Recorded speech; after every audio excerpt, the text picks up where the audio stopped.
Pagi, Prof. Kau tampak sumringah sekali. Ada kabar baik apa hari ini? Pagi, Rai.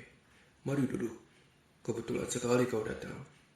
Virtual reality buatan timku telah selesai. Kau tertarik menjadi kelinci percobaanku? VR tentang apa, Prof? Sudahlah, kau pasti akan menikmatinya. Prof, ya sudahlah. Semoga aku sukses mencobanya ya.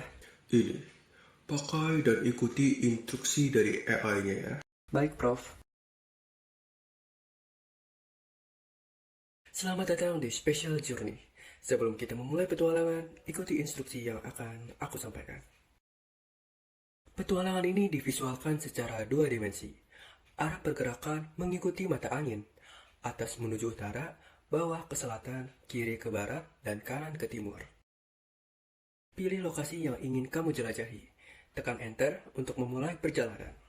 Temui karakter lain dan perhatikan apa yang mereka bicarakan. Setiap interaksi yang kamu lakukan akan mendapatkan XP tambahan. Kemana dulu ya enaknya? Dari dulu penasaran sama Inggris, negara maju yang masih mempertahankan gaya Victorianya. Masih disuruh pilih kotanya? Bagaimana dengan Manchester yang kental akan budaya sepak bolanya?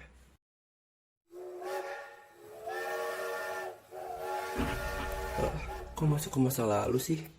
Bakah? Ya udahlah, aku juga penasaran sama bagaimana revolusi industri pertama memengaruhi perkembangan wilayah. Semenjak banyak pabrik di pola linear sepanjang aliran sungai, bernapas saja terasa berat karena polusi yang terjebak di lembah kota. Benar, apalagi asosiasi antara lokasi industri dan badan air ini merusak segalanya. Sungai sudah tidak bisa lagi jadi sumber air bersih karena fungsinya berubah jadi pembuangan limbah otomatis. Hierarki kota ini bergeser dengan cepat. Orang-orang dari wilayah barat daya berbondong-bondong pindah ke pusat industri.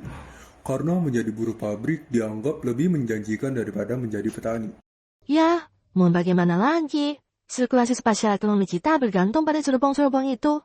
Tanpa aliran barang dari pabrik ke stasiun, kota ini akan terhambat pengembangannya. Lihat di sisi barat laut itu. Lagi-lagi pabrik dibangun dekat dengan sungai agar mudah mendapatkan energi penggerak mesin. Syukurlah rumah kita berada di tenggara, cukup jauh dari zona buffer polusi, sehingga kita bisa hidup lebih sehat. Lihat, keretanya sudah tiba. Yuk kita pulang.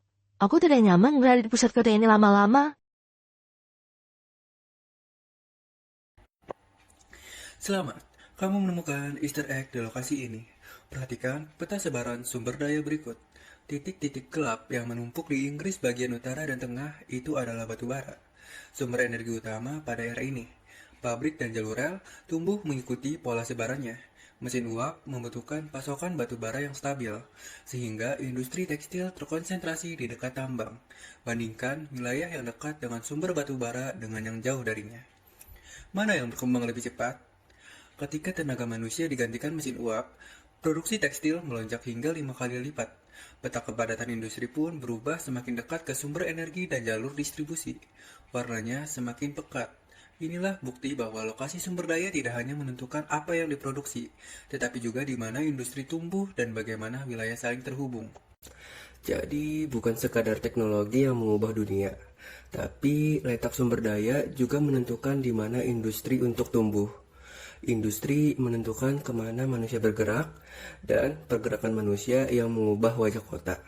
Batu bara membuat Inggris melaju lebih cepat dari wilayah lain, tapi juga menciptakan kota yang padat, tercemar, dan tak tertata. Ruang ternyata bukan sekadar tempat berdiri, melainkan hasil dari keputusan ekonomi, sosial, dan lingkungan. Oke, aku paham sekarang. Saatnya melihat bagaimana wilayah lain berkembang dengan kondisi yang berbeda. Bagaimana kalau ke Amerika Serikat? Ini kan masih di Wild West, masih di masa lalu rupanya. Ini kenapa glitch? Setelah demam emas selesai, kota ini seperti kota mati. Syukurlah wilayah ini merupakan tempat yang cocok untuk ternak sapi. Jadi, kita tidak perlu khawatir akan uang. Aku iri dengan wilayah timur. Mereka memiliki iklim yang stabil. Pekerjaan mereka juga beragam, dekat dengan laut lagi. Sementara kita di sini hanya bergantung pada sapi dan padang rumput. Tidak apa-apa, kita hidup dengan damai kok di sini. Kerja dengan suka hati tanpa beban. Ayo lanjutkan, keretanya sebentar lagi datang loh. Baiklah, suatu saat nanti aku akan membangun kota ini menjadi lebih layak huni dengan fasilitas yang lengkap agar banyak yang tertarik untuk datang ke sini. Selamat, kamu menemukan Easter egg. Perhatikan peta wilayah ini. Hamparan hijau luas di barat daya Amerika menunjukkan lebih dari 60 juta hektar padang rumput alami. Kondisi ini memicu ledakan populasi sapi hingga rasio 10:1 terhadap penduduk setempat.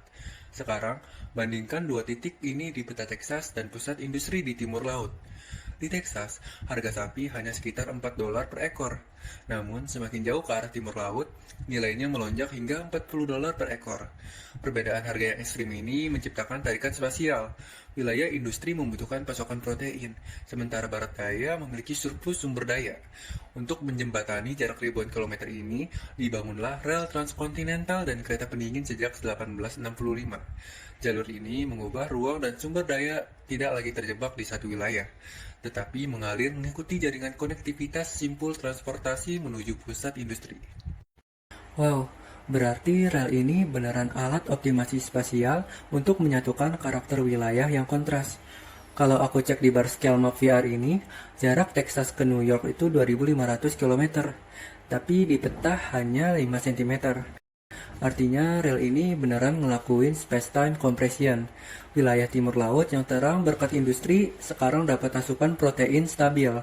Dan sebaliknya, mereka distribusiin balik produk manufaktur kayak mesin pertanian, alat pertambangan, sampai lampu pijar ke barat daya. Keren sih, keterbatasan geografis akhirnya kalah sama konektivitas yang masif. Ada apa ini? Kenapa ada glitch lagi di dekat lot merah? Ini adalah bug yang terprogram. Temukan kesamaan antara dua gambar ini untuk membersihkan bug dan melanjutkan petualangan.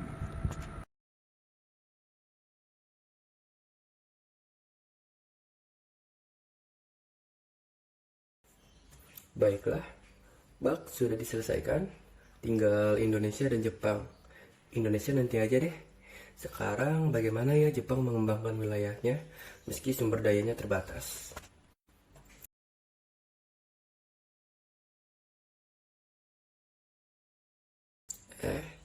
Ini kenapa tiba-tiba ada di toko ramen? Tapi perutku lapar juga. Bagaimana ya? Entah kenapa aku memegang uang yen. Tapi cara memesannya bagaimana ya? Halo orang asing, kamu kelihatan bingung. Halo juga. Maaf mengganggu Anda. Tidak apa-apa, hehe. Nampaknya kamu bingung ya cara membeli ramen ini. Aku bantu memesannya ya. Iya kak, omong-omong AI ini udah masuk ke segala hal di Jepang ya? Bukan cuma masuk, tapi udah jadi sistem saraf wilayah kita melalui Cyber Physical System. Sesuai yang aku baca The Fit Science and Technology Basic Plan, Jepang itu visinya bukan cuma soal teknologi, tapi ngebangun masyarakat yang super pintar, di mana ruang siber dan ruang fisik benar-benar menyatu buat menyelesaikan masalah sosial. Kita menerapkan hierarki data dari sensor lot di lapangan sampai ke pusat analisis. Semuanya sinkron untuk mitigasi bencana. Wah, kalau ada gempa atau tsunami di sisi tenggara pesisir misalnya, akses ke wilayah marginal di barat laut yang pegunungan pasti langsung lumpuh total. Tepat. Berdasarkan yang aku baca di Smart City Guidebook, kita nerapin layanan lintas sektoral yang saling terhubung. Begitu ada anomali, AI langsung ngelakuin grouping otomatis buat memetakan area mana yang butuh bantuan darurat. Armada drone langsung bergerak sebagai pembuluh darah cadangan sejauh 500 km atau 5 cm di peta kita. Biar jarak bukan lagi alasan, bantuan telat datang. Berarti AI juga strategi buat jaga integrasi ruang nasional, supaya wilayah pelosok nggak hilang dari peta pelayanan pas kena bencana. Bener banget, tapi ingat, tujuannya bukan bikin kita manja.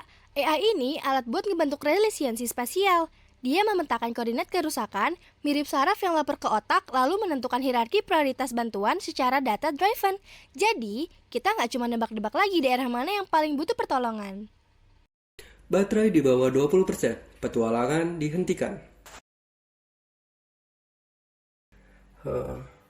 Petualangan terakhir berarti di Indonesia. Rai, perhatikan anomali pada visualisasi ini. Pulau Jawa merepresentasikan spasial group dengan densitas aktivitas ekonomi tertinggi, mencakup 58% PDRB nasional. Namun, jika kita membedah PDRB per kapita, angka di beberapa provinsi Jawa justru lebih rendah dibandingkan wilayah ekstraktif seperti Kalimantan Timur atau Kepulauan Riau. Secara teoritis, ini terjadi karena jumlah penduduk di Jawa terlalu banyak. Meskipun PDRB-nya besar, rasio per individunya tergerus oleh ledakan populasi.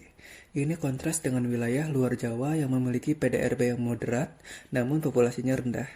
Tepat. Mari gunakan analogi simpul transportasi untuk memahami influence zona sekitar.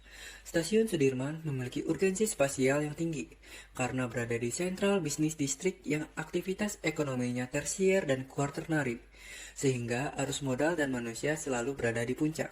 Sebaliknya, Stasiun Nambo berfungsi sebagai zona ekstraktif yang fluktuasinya stabil namun rendah. Jawa adalah stasiun Sudirmannya Indonesia.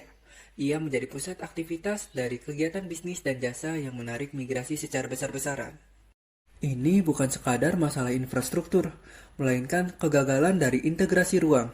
Beban lingkungan di selatan Khatulistiwa sudah melampaui daya dukung, sementara potensi di wilayah marginal tetap terisolasi.